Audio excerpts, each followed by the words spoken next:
안녕하세요, 헌터입니다. 오늘 분석해볼 기업은 DB하이텍입니다. DB하이텍은 웨이퍼 수탁 생산 및 판매를 담당하는 파운드리 사업과 디스플레이 구동칩 및 자사 제품을 설계 판매하는 브랜드 사업을 영위하고 있는 대표적인 반도체 기업입니다.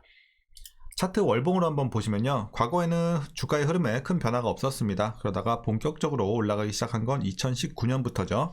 이때부터 장기 투자 기업으로 바뀌면서 굉장히 좀 안정적으로 꾸준하게 올라줬습니다. 다만 작년 상반기까지는 굉장히 좋았죠. 최고점 찍다가 이제 하반기에 들어서 좀 큰 이런 지금 조정을 받는 흐름이 나와주고 있습니다. 좀 굉장히 좀 아쉬운데, 어쨌든 반도체 전체적인 전반적인 업황이 굉장히 좀 눌리면서 이런 현상이 발생을 했고, 어쨌든 지금 최근에는 다시 하단부에서 박스권 횡보를 좀 이어가고 있는 상황입니다. 지금은 어쨌든 반등에 좀 성공을 하면서 박스권 상단까지는 올라왔어요. 근데 이제 문제는 이제 앞으로 이 박스권 상단을 깨고 다시 한번 과거처럼 크게 올라갈 수 있는 이런 흐름이 나와줄지, 아니면 다시 한번 계속해서 좀 지지부진한 흐름이 이어질지 우리가 분석을 통해서 알아보도록 하겠고요. 여러분들 뭐 대부분 좀 물려 계시는 구간이라고 생각이 됩니다. 물론 밑에서 들어가서 수익이 좀 나신 분들도 계실 것 같습니다. 어쨌든 각자의 평단에 따라서 어떻게 대응을 해야 될지 투자 전략까지도 같이 한번 알아보도록 하겠습니다. 이어서 수급 상황인데요. 한 달 기준으로 개인이 좀 팔았고요. 외국인과 기관이 사들이고 있는 상황입니다. 그래서 최근에 흐름 보시면요, 계속해서 같은 흐름 이어오다가 최근에 개인들은 조금씩 사는 모습이 포착이 되고 있고, 반면에 외국인은 계속해서 잘 사고 있다가 오늘은 조금 차익 실현을 한 모습이 포착이 되고 있습니다. 이어서 공매도 비중 한번 살펴보면요, 최근에 이렇게 한 번씩 두 자릿수로 튀기도 했어요. 그래서 약간의 좀 아쉬움은 있지만 어쨌든 전반적으로 엄청나게 걱정할 정도는 아니다, 이렇게 좀 판단하시면 될 것 같고요. 이어서 재무제표 분석 시작해 보도록 할게요. 2017년도 매출부터 한번 보시면요, 6,700, 6,600, 8,000, 9,300, 1조 2,000, 1조 6,000, 1조 4,000. 전반적으로 과거부터 꾸준하게 좀 우상향을 하다가 올해는 살짝 눌립니다. 그 이유가 뭐냐면, 그러니까 올해가 안 좋아서가 아니라 작년이 워낙 좋았기 때문이에요. 그래서 올해는 조금 떨어지는데 여전히 괜찮은 수치긴 해요. 과거에 비해서 훨씬 위에 있는 수치이기 때문에 나쁘진 않은데, 작년이 워낙 좋았기 때문에 오히려 좀 안 좋아 보이는 이런 느낌이 있습니다. 그래서 올해 같은 경우는 실적 자체가 작년에 비해서 살짝 눌리기 때문에 오히려 좀 역기저 효과가 발생할 것으로 보여집니다. 그래서 영업이익도 비슷한 흐름이에요. 좀 과거에 좀 한번 눌렸다가 좀 우상향, 그러다가 올해 살짝 떨어지는 거, 당기순이익도 그렇고요. 그래서 올해도 나쁘진 않은데 작년이 워낙 좋았다, 이렇게 판단하시면 될 것 같고, 주가에는 이미 다 반영이 됐다, 이렇게 보시면 될 것 같습니다. 이어서 부채 비율 보시면 110, 90, 60, 40, 40, 올해는 19까지. 그래서 꾸준하게 좀 우하향하고 있죠. 부채 비율이 점점 떨어지고 있어요, 계속해서. 그래서 이런 점은 굉장히 좀 좋아 보인다. 그래서 회사의 재무 자체가 굉장히 지금 계속 과거에도 나쁘진 않았지만 최근 들어서 계속해서 재무가 개선이 되고 있다, 이렇게 보시면 될 것 같고요. ROE 보시면요, 굉장히 좋습니다. 수익성이 굉장히 뛰어난 기업이에요. 보시면 27, 17, 17, 23, 33, 제일 낮은 수치가 17이에요, 지금. 그래서 올해는 22. 네? 그래서 높았을 때는 30도 넘어갔고, 대체적으로 20에서 25% 이렇게 좀 굉장히 좀 안정적으로 높은 수치를 계속해서 지속을 하고 있는 모습은 좋아 보입니다. 그래서 돈 잘 벌고 있는 기업이고요. 주당 순이익 보시면 2,400, 1,900, 2,300, 과거는 조금 이제 횡보하다가 3,700 올라갑니다, 이때부터. 그래서 7,100, 그리고 12,000까지 크게 좀 올라갔고, 실적과 마찬가지로 올해는 조금 떨어지면서 주당 순이익도 살짝 떨어집니다. 하지만 과거에 비해서는 여전히 굉장히 높은 수치죠. 그래서 9,500 나쁘지 않습니다. 이어서 동사 배당인데요. 일단 올해 예상치는 517원으로 나와 있어요. 하지만 얼마 전에 이제 최근에 공시가 나왔죠. 당사에서 1,300원으로 배당을 하겠다고 발표를 이미 했습니다. 그래서 확정이 됐어요. 여기는 아직 반영이 안 됐는데 표에는 반영이 안 됐어요. 그래서 이거는 무시하시면 될 것 같고, 지금 1,300원입니다, 올해 배당. 그래서 오늘 종가 기준으로 계산해 봤을 때 배당 수익률은 약 2.79% 우리가 기대해 볼 수 있을 것 같습니다. 그래서 거의 3% 가까이 지금 나오고 있는 괜찮은 상황입니다. 과거에 비해서 굉장히 많이 뛰었죠. 과거에는 300원, 400원 이러다가 올해 확 뛰었습니다. 그 배경에는 당연히 사상 최대 실적을 기록했기 때문에 배당을 그만큼 더 많이 할 수 있었던 이유가 되겠죠. 자, 그리고 마지막으로는 PER은 5배고요. PBR은 1배. 이렇게 좀 보시면 될 것 같고, 지금은 상당히 굉장히 많이 저평가되어 있다. 이렇게 우리가 일단 지표상으로는 판단할 수 있겠습니다. 자, 이어서 DB하이텍 관련 이슈 한번 살펴보도록 하겠습니다. 자, 먼저 실적인데요. 지난해는 앞서 말씀드린 것처럼 사상 최대 실적을 기록을 했습니다. 작년에. 자, 매출 같은 경우는 1조 6천이 넘었고요. 영업이익은 7,600을 넘었습니다. 7,600억을 넘었습니다. 그래서 전년 대비해서 각각 38%, 93%, 특히 우리 영업이익이 중요한데 영업이익은 거의 2배 가까이 뛰었죠. 그래서 굉장히 호실적을 기록을 했고, 그래서 영업이익률은 46%를 기록을 했고요. 파운드리 세계 1위인 대만 TSMC에 버금가는 수치를 기록을 했습니다. TSMC가 이제 52%인 걸 감안을 해봤을 때 거의 거기에 버금간다, 이렇게 보시면 되겠고요. 자, 그 배경을 한번 보면요. 전력 반도체 분야 경쟁 우위의 기술력과 원가 경쟁력을 확보한 것이 주요했고요. 또한 자동차 산업의 고부가 제품 비중 확대가 호실적을 견인했다고 합니다. 그래서 작년에 좋았고, 뿐만 아니라 이제 DB하이텍은 글로벌 대비 기업 대비 수율 및 납기 등에서 우위를 가져갔습니다. 그래서 11분기 만에 수주 잔고가 감소했음에도 불구하고 걱정이 없는 상황이라고 합니다. 자, 지금까지 일단은 작년 관련해서 좋은 얘기를 말씀드렸고, 또 안 좋은 얘기도 좀 일부 있습니다. 일단 4분기 보시면 좀 감소를 했어요. 자, 4분기는 매출이 이제 3,971억 원, 영업이익은 1,536억 원 기록을 했고요. 직전 분기와 비교했을 때 매출과 영업이익은 좀 떨어졌어요.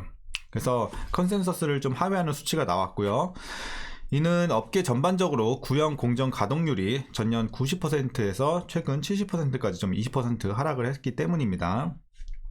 자, 호실적에도 불구하고 올해 반도체 한파가 메모리 반도체에 이어 파운드리 시장까지 좀 번질 것으로 예상이 되는 좀 아쉬운 상황이에요. 동사에 있어서는. 그래서 이제 동사 같은 경우는 실리콘 카바이드, 갈륨 나이트라이드 기반의 고효율 전력 반도체 등 미래 먹거리에 지금은 찾는 거에 좀 집중을 하고 있는 상황입니다. 자, 그리고 구형 노드의 수급 불균형이 8인치 웨이퍼 위주로 생산하는 DB하이텍에 부정적인 영향을 좀 줄 것으로 예상이 되고 있습니다. 다만 이제 구형 노드와 달리 5나노미터 이하 최신 노드는 수요가 양호한 상황이기 때문에 어쨌든 불행 중 좀 다행이다, 이렇게 좀 보시면 될 것 같고요. 자, 마지막 내용은 아까 말씀드린 배당 관련 내용이죠. 그래서 DB하이텍이 총 565억 원의 배당을 시행한다고 공시를 이미 했고요. 한 주당 배당금은 보통주 기준으로 1,300원입니다. 그래서 작년에 이제 순이익이 5,638억 원이었는데 여기에 10% 해당하는 금액을 배당을 한다, 이렇게 공시를 한 겁니다. 이렇게 호실적이 나왔기 때문에 주주 환원 정책의 일환으로 이렇게 배당을 올렸다, 이렇게 보시면 될 것 같습니다. 자, 최근의 이슈는 이렇게 좀 정리를 하겠고요. 어쨌든 작년에 사상 최대 실적을 기록을 해서 굉장히 좋은 상황에 있지만, 지금 문제는 일단 업황이 좀 좋지 않다. 그렇기 때문에 앞으로 좀 헤쳐나가야 될 이런 상황에 처해져 있다, 이렇게 여러분들이 해석하시면 될 것 같습니다. 자, 그래서 호재도 있고 악재도 있는 상황입니다. 자, 이제 마지막으로 여러분들 투자 전략 말씀드리면서 영상 마치도록 하겠습니다. 자, 먼저 신규 진입 지금 괜찮은 구간으로 보여지고 있습니다. 물론 이제 저점 대비해서는 좀 올라왔지만 여전히 굉장히 싼 구간이고 지금 들어가셔도 무난한 구간으로 보고 있습니다. 자, 다만 오늘 좀 증시가 많이 흔들렸어요. 증시가 좀 눌렸죠. 이제 간밤에 있었던 이제 지난달 1월 미국 CPI가 예상치를 좀 상회하면서 어쨌든 금리를 낮추는 건 좀 이제 나중으로 더 미뤄질 거다라는 지금 심리가 좀 지배적으로 작용을 하면서 우리 시장도 좀 많이 아쉬운 모습을 보여줬습니다. 그래서 뭐 회사에 악재가 있어서 오늘 내린 건 아니고 증시가 많이 눌렸기 때문에 그냥 덩달아 좀 내렸다, 이렇게 보시면 될 것 같아요. 그래서 이 하락이 조금 끝나면 그때 들어가시는 게 더 좋지 않을까, 이렇게 좀 보고 있고요. 신규 진입 괜찮은 구간입니다. 그리고 이제 밑에서 들어가서 지금 수익이 좀 많이 나고 계신 분들은 어떻게 대응을 해야 될까 고민이 좀 있으실 것 같습니다. 자, 일단은 계속 보유하시길 바라겠습니다. 시간은 좀 걸리겠습니다. 업황이 좀 개선될 때까지는 좀 시간은 걸리겠지만 어쨌든 저는 여기서 파는 거는 조금 아쉽지 않나. 지금 뭐 차익 실현하기는 조금 아쉬운 구간으로 보고 있습니다. 물론 나는 이게 지금 너무나도 만족스러운 수익이다 하시는 분들은 뭐 차익 실현 하셔도 제가 뭐라고 할 그건 아니지만 그래도 뭐 상관은 없지만 어쨌든 개인적으로는 훨씬 더 지금은 너무 많이 저평가되어 있기 때문에 더 위까지 최종 목표를 보는 것을 이렇게 좀 권장을 드립니다. 자, 판단은 본인이 알아서 하시면 될 것 같고요. 제가 추천드리는 바는, 자, 일단은 목표가 65,000원 보고 있습니다. 자, 65,000원.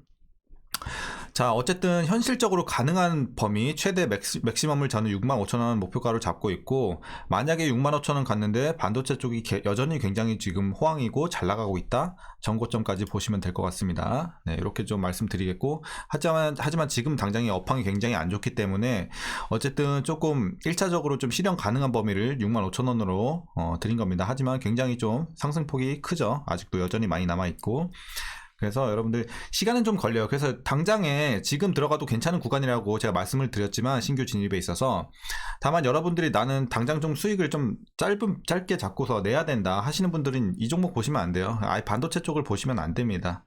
그래서 나는 중장기 투자로 조금 저점에 들어가서 좀 수익 한번 인내심 있게 기다렸다가 크게 한번 먹고 나올 거다 하시는 분들에게 추천드리는 종목이에요. 이런 종목 같은 경우는. 그래서 나는 뭐 짧게 당장에 좀 수익을 내겠다 하시는 분들은 다른 종목 보세요. 이렇게 말씀드리겠고요.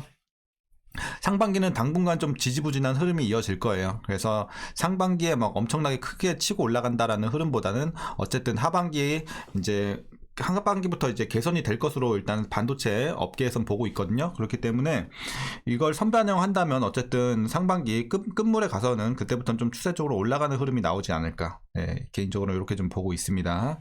그래서 상반기는 좀 잘 버티는 구간으로 여러분들이 보시면 될 것 같고요. 자, 그래서 일단은 이제 마지막으로 물리신 분들 이제 대응을 어떻게 해야 될지 말씀드리자면요. 당연히 위에서 물리신 분들은 평단 관리해서 지금 6만원대까지 좀 맞춰 주셔야죠. 그래서 6만원대까지 좀 맞춰 주시고, 여러분들이 나중에 주가가 좀 올라오면 그때 본전에 탈출하시든지, 아니면 조금 더 비중만 좀 덜어내고 난 위에까지 더 보시겠다 하시는 분들 가져가시든지, 이렇게 전략을 짜시면 될 것 같습니다. 그래서 어쨌든 주가의 흐름까지 올해 말까지도 좀 보시면서, 왜냐면 배당도 좀 늘어났기 때문에 여러분들이 더 가져갈 것인지도 한번 고민해보는 그런 한 해가 좀 되지 않을까, 저는 개인적으로 이렇게 보고 있습니다. 그래서 장기 투자하시는 기업이고 여러분들 짧게 보시면 안 됩니다. 네, 그래서 어쨌든 이 종목뿐만 아니라 반도체 관련주들은 좀 상반기는 잘 버텨보자. 네, 그래서 이렇게 말씀드리겠고, 하반기를 기대해보면 좋을 것 같습니다. 자, 어쨌든 좀 말이 길어졌습니다. 죄송하고, 오늘 내용도 좀 유익하셨다면 구독과 좋아요 한 번씩 부탁드리겠습니다. 그럼 오늘도 수고들 많으셨고, 내일장은 더 화이팅 하시길 바라겠습니다. 그럼 오늘도 시청해주셔서 감사합니다.